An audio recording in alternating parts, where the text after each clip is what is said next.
Today we are going to take up chapter 3 Mindful Eating, a path to a healthy body. आपने तो ये कहावत सुनी ही होगी, You are what you eat. If you eat very unhealthy food, क्या आप healthy and fit रह सकते हैं? नहीं ना. अगर आप healthy food खाएंगे तो आपकी body भी healthy रहेगी. According to WHO, health is defined as the state of mental, social and physical well-being. इस चैप्टर में we are concentrating on physical well-being. तो हेल्दी बॉडी के लिए हेल्दी खाना है, पर उस खाने के कुछ कंपोनेंट्स हैं which are carbohydrate, fat, proteins, vitamin, mineral, water, roughage.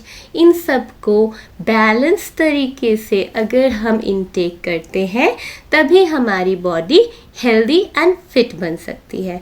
First of all, अगर हम इस टेबल को देखें, table 3.1, this is the food items consumed over a week. Monday से लेके संडे तक अगर एक वीक को कंसिडर करें, क्या आप एक ही तरीके का फूड खाते हैं? नहीं ना. आपको रोज़ वैरायटी चाहिए. एक कभी गलती से मम्मा ने मंडे का ट्यूसडे को रिपीट कर दिया, यू से क्या मम्मा आपने रिपीट कर दिया. वैरायटी चाहिए होती है ना, वैरायटी खाते भी हैं हम लोग. So we eat variety of foods in our daily diet. पर आपने कभी सोचा है कि जो पंजाब में खाया जाता है, क्या वही केरला या कर्नाटका या मणिपुर या वेस्ट बंगाल में खाया जाता हो? नहीं ना. वैरायटी है, लेकिन कुछ स्पेसिफिक रीजन में कुछ स्पेसिफिक खाना ही खाया जाता है. जैसे कि टेबल 3.2 में मेंशन है पंजाब. पंजाब सोचते ही मक्के की रोटी और सरसों का साग याद आता है ना. तो यहाँ पे क्योंकि सरसों का साग ज़्यादा उगाया जाता है, मक्का ज़्यादा उगाया जाता है, वीट बेल्ट है ये, तो ऑब्वियसली खाना भी उसी रिलेटेड है. कर्नाटका में राइस ज़्यादा उगता है, कल्टीवेशन ज़्यादा होती है, तो वैसे ही इडली, डोसा, ये सब कोकोनट पाया जाता है, तो कोकोनट चटनी ज़्यादा बनती है. तो बेसिकली कहने का क्या मतलब है, that there is a relationship between traditional food items which are eaten and locally grown crops. So what relation यहाँ पे आ जाते हैं. What relation do you find between the traditional food items and locally grown food? Relationship easy है that traditional food of any state is usually based on the crops grown in that state. जो crops grown होंगे उसी से related food होगा. Now we go on to the next page. How have cooking practices changed over time? पहले के ज़माने में cooking कैसे होती थी? चूल्हे पे होती थी ना. आजकल भी होती है, ऐसा नहीं है कि कुकिंग आजकल चूल्हे पे नहीं होती. कई विलेजेस में आजकल होती है, लेकिन most of them have shifted to modern gas stove. And next, आपने सिलबट्टे के बारे में सुना होगा ना. कई कई होम्स में अभी भी सिलबट्टा यूज़ होता है, but mostly what is use right now is the electric grinder for grinding, for making paste of masalas and chutneys. So we do not use silbatta quite frequently because there is advancement of technology. We can't waste our time doing all the grinding by silbatta. It will take lots of time, lots of energy. So the technology has saved us from this. Moving on to the major part, which is the components of food. Food के components क्या क्या है? First of all आप बताइए, अगर आप food नहीं खाते तो क्या होगा? आपकी एनर्जी कम हो जाएगी, right? You will feel very lethargic. तो there are certain energy giving foods, energy providing food components. What are they? These are carbohydrate and fats. First we'll take up carbohydrates. Carbohydrates are one of the primary sources of energy in our diet. इससे हमें energy मिलती है. And what are the examples? Wheat, rice, maize. Fruits में देख लें तो बनाना हो गया, पाइनएप्पल हो गया, मैंगो हो गया, ये सारे एग्जाम्पल्स हैं. नेक्स्ट, आप कभी लड्डू खाते हैं ना? लड्डू खाए हो आप ना?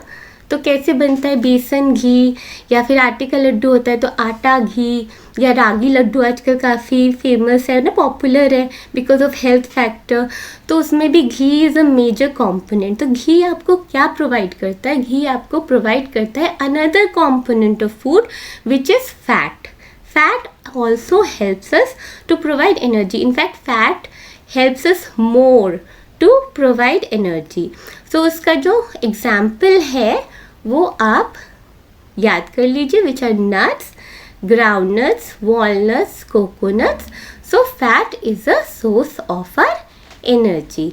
देखिए यहाँ पे as I mentioned, carbohydrates and fats provides us energy for performing various activities. Therefore they are called energy giving food. और कुछ कुछ food जो है हमें provide करता है with growth, with building our muscles, and also helps us in repair work. And what are those food components?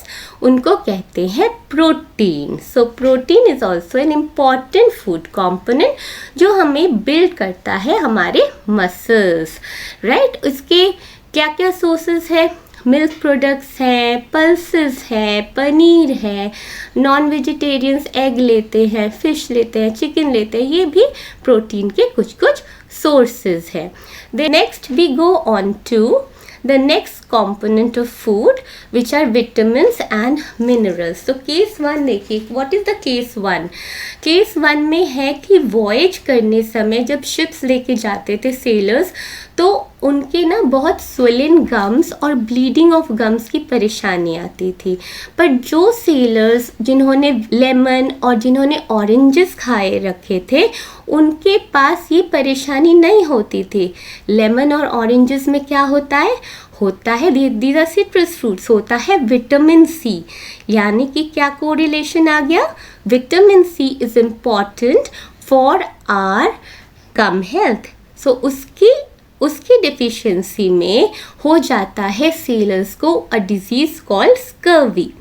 Next case में हम देखते हैं कि 1960s में लोगों के front portion of the neck ना फूल जाती थी. अभी आपको थायराइड ग्लैंड वगैरह कुछ नहीं पढ़ना, आप बस ये समझ लीजिए जो फ्रंट पोर्शन है वो फूलती थी और उसकी वजह से बहुत बॉडीली परेशानी आती है. तो उसके लिए गवर्नमेंट ऑफ इंडिया ने क्या किया, उन्होंने कर दिया आयोडीन को सप्लीमेंट कर दिया इनटू सॉल्ट. तो आयोडाइज सॉल्ट जिसको हम कहते हैं ना, वो that is important for preventing the symptom of inflammation और the swelling of the front part of the neck. उस डिजीज को कहते हैं goitre. Next we come on to this table, very important table. हाँ, इसको अगर आपको इसको ज़्यादा एक्सप्लेनेशन चाहिए आप मुझे कमेंट कर सकते हैं और you can contact me at datta.anveshabiotech@gmail.com. आपको मैं डिटेल्ड एक्सप्लेनेशन इस टेबल की दे दूँगी. फ़िलहाल आप इस तरीके से याद कीजिए कि डेफिशिएंसी होती है किसी विटामिन की तो क्या होता है. लाइक विटामिन ए डेफिशिएंसी से क्या होता है, night blindness. So obviously what will be the function, it helps in keeping the eyes healthy, right.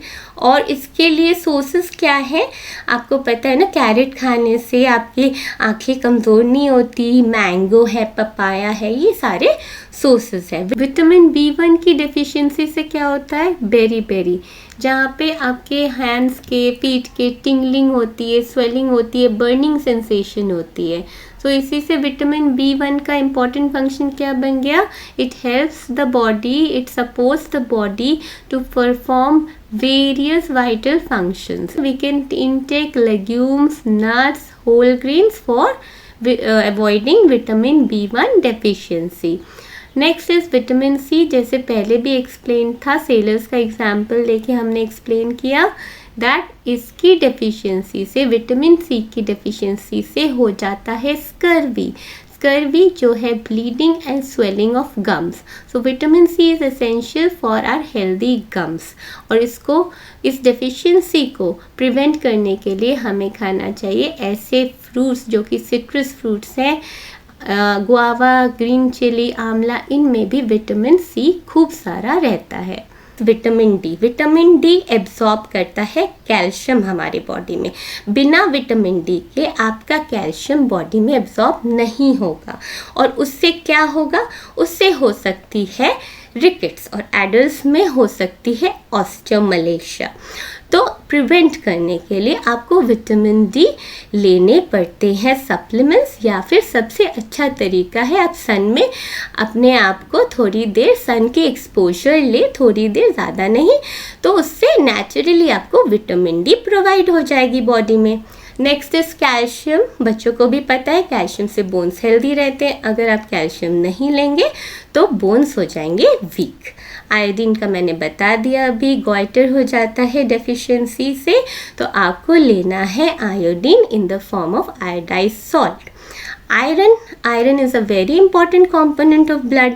अगर नहीं होगा आपका ब्रेथलेसनेस होगा, बॉडी में प्रॉब्लम्स होगी, और उस प्रॉब्लम को बोलते हैं, उस डिजीज़ को बोलते हैं एनीमिया, और उसको प्रिवेंट करने के लिए आपको खाने चाहिए ढेर सारे लीफी वेजिटेबल्स और रेड वाले चीज़ें जैसे बीट रूट हो गया, पोमोग्रेनेट हो गया। अगर आपको ये टेबल विस्तार से चाहिए और एक्सप्लेन फॉर्मेट में चाहिए, प्लीज़ डू कमेंट। विटामिन्स बहुत इंपॉर्टेंट है, जैसे कि विटामिन ए, B1, C आपने देखा ही है।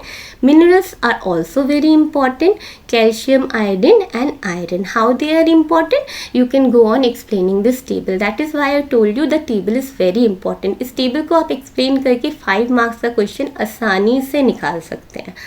And also try to give examples, right. Next is the definition of nutrients. Nutrients क्या होते हैं? न्यूट्रिएंट्स बेसिकली उन्हीं फूड कंपोनेंट्स को कहते हैं जिसको हम डिस्कस कर चुके हैं। कार्बोहाइड्रेट्स, मिनरल्स, फैट्स, विटामिन्स, ये सब होते हैं nutrients which provides us with growth, energy, help repair our body, protects our body from diseases, या फिर हमें क्या कहते हैं, इम्यूनिटी प्रोवाइड करते हैं। तो ये होते हैं न्यूट्रिएंट्स। विटामिन्स एंड मिनरल्स जो होते हैं वो हमारे प्रोटेक्टिव न्यूट्रिएंट्स होते हैं, because they protect our body from diseases. For example, vitamin C, very important for our immunity. Next we go on to the page where it is mentioned that there is another component of food which is roughage. roughage क्या करता है? वो nutrients नहीं provide करता हमारी body को। roughage क्या करता है? वो प्रोवाइड करता है विद डाइटरी फाइबर, एक बल्क प्रोवाइड करता है हमारी बॉडी को, जिससे कि जो अनडाइजेस्टेड फूड है ना उसका इजी पैसेज हो जाए to excrete it from the body. तो क्या होगा, फूड अच्छे से डाइजेस्ट हो जाएगा, और जो अनडाइजेस्टेड फूड है ना वो अटके नहीं रहेंगे बॉडी में, आसानी से निकल जाएंगे body से. So that is why roughage is very important, and you will get this roughage from green leafy vegetables, fresh fruits, whole grains, etc. Next is water. Two important functions. First is absorbing the nutrients from the food, and second is it removes the waste from our body, not only in the form of urine but also in the form of sweat. So we should drink sufficient water regularly to keep ourselves healthy. We should drink at least 6 to 8 glasses of water daily. So that's it for now. Students, please subscribe और आपके friends के साथ भी ये share कीजिए, उनके parents के साथ भी. This is a completely free educational resource where many students will be helped. Thank you so much. मिलते हैं next video में. Happy learning. Bye bye.